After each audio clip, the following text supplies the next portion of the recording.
Okay, welcome.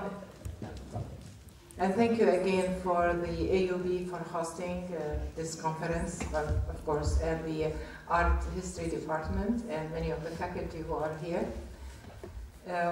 This session is a departure from the previous sessions in that it is not, there's no theoretical contextualization of the information you'll be receiving. It will be more of a personal interjection and quite a bit of a storytelling behind the scene information. It's a really very rare opportunity to get this firsthand from someone like Saleh Barakat, who has intimate knowledge of the art directly from the source.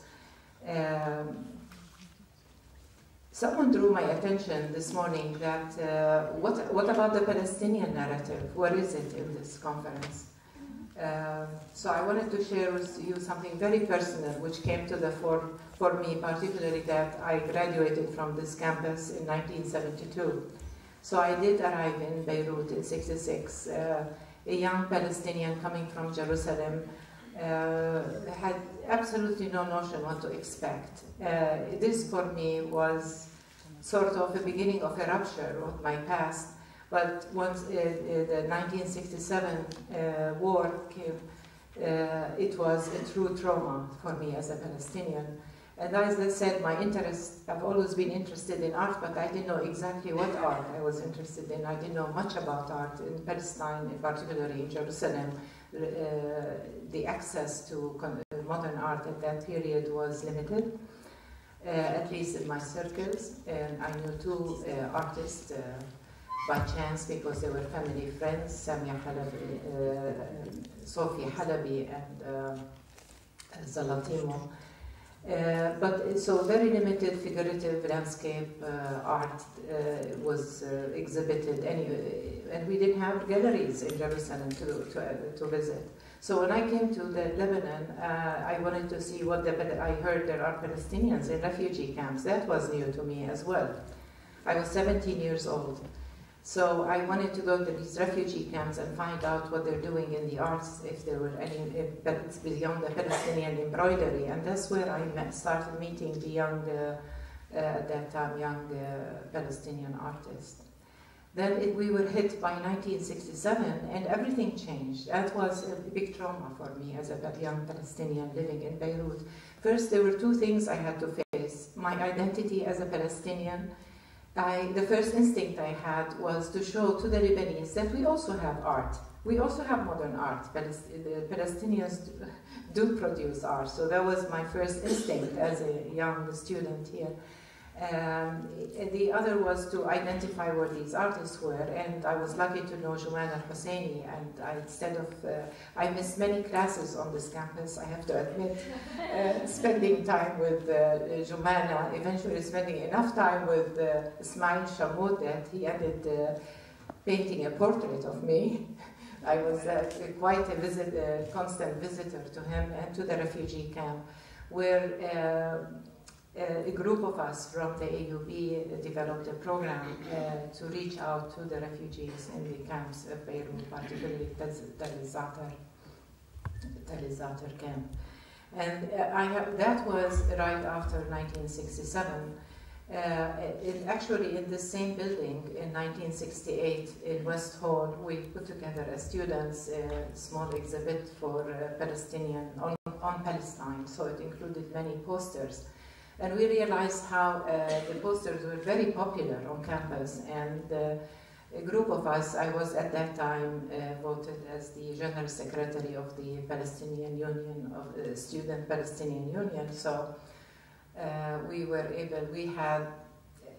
had clout, let's put it this way, among the students here, and we felt that art was and should be in the service of the revolution. And so it wasn't just revolutionary art, but in what at that time is clear was that the PLO selected a painter to be the director of the information bureau for the PLO at that time, Ismail Shamoud, and that in itself is very telling. Out of that, relationship between Ismail and the PLO and the production of these posters came about. And we use these posters for activities on campus here and even at the BUC, or the American LAU now. There's so many names for it, but I remember it was the BCU at my time, BCW. So it was the posters at that time were either reproductions of original work that by Palestinian artists. Many of them you may know, Mustafa al-Hallaj and Abd al-Rahman Muzayyin, Ismail Shammout, of course, and his wife Tamam al-Akhal Shammout. There were other lesser-known artists also who were involved with who were very generous with the posters. Also, it gave them an opportunity to get their art all over town, all over the walls, not just here, in other Arab capitals, in Amman and in Damascus and other Arab, in Kuwait.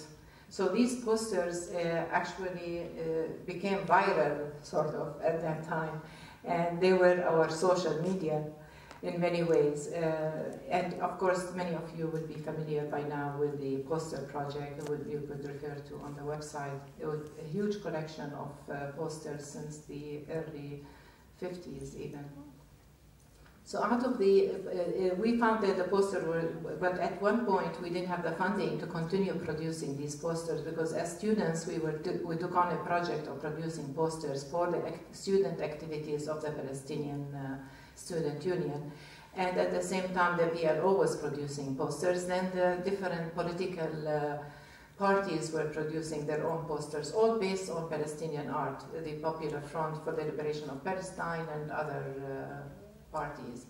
We found a niche there to produce stamps. They were not official stamps clearly, but stamps, reproduction of the posters in smaller stamps. And then we sold them to raise funds for projects on that we did at the refugee camps and paid back some fees to the artists. So, for me, this trauma, it translated into an action that a search for, not search necessarily, but an affirmation of my identity as a Palestinian living in Beirut, reaching out to the artists. And I remember at that time there were two camps of artists, those Palestinian artists who were very willing to collaborate with us, mostly living in the refugee camps, and those who felt that they did not want their art to be used as political propaganda. Among those that I directly visited and tried to convince to have their work on the posters was Leila Shawa, Juliana Sarafim, Paul Gergosian. These three refused to be part of this project. Juman al-Husseini, in the very beginning, she was involved with this. At the same time, these images were used to raise money for the Friends of Jerusalem organization here in Beirut as postcards, Christmas postcards and all that. So there's a whole history of that. We can go on and on about this. But this is part of a personal narrative coming from someone who lived that period on campus and in the refugee camps in Beirut. And moving on, and with real examples, Saleh Barakat has been very kind to assemble a unique collection of images for artwork that was produced, some partly in response to 1967. And the other is our artwork part of collections. And what will be, in his email to us, Saleh was saying that much of the subject matter of this art is very morbid and not the kind of work you would imagine someone would hang in their living rooms. So this is also of interest. I mean, why would these collectors collect this kind of art? Particularly, many of them were not Palestinians. I mean, we can understand the Ismail Shammout type of work that is hanging in many Palestinian homes all across the world now. But that's something that would be interesting to look at. And just a brief bio and intro to Saleh Barakat's history. Saleh is a leading expert in modern and contemporary art of the Arab world. He founded the Ajiyal Gallery in 1991.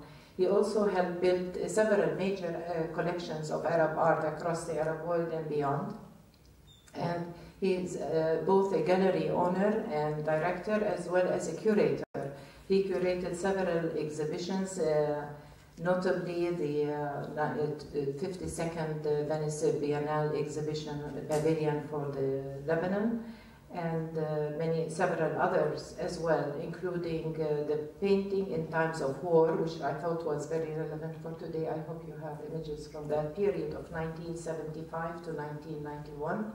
He also curated a recent retrospective for Salwa Mikdadi, and the current exhibit now showing at Solidaire, is it? For Shafi Aboud. We encourage you all to visit. This is a one-of-a-kind exhibit that doesn't come along very often. Also, Saleh is on the board of the steering committee for the AUB Art Center, and he was not long ago a Yale Fellow. We are very delighted to have Saleh with us today to share his stories behind the art. And so I will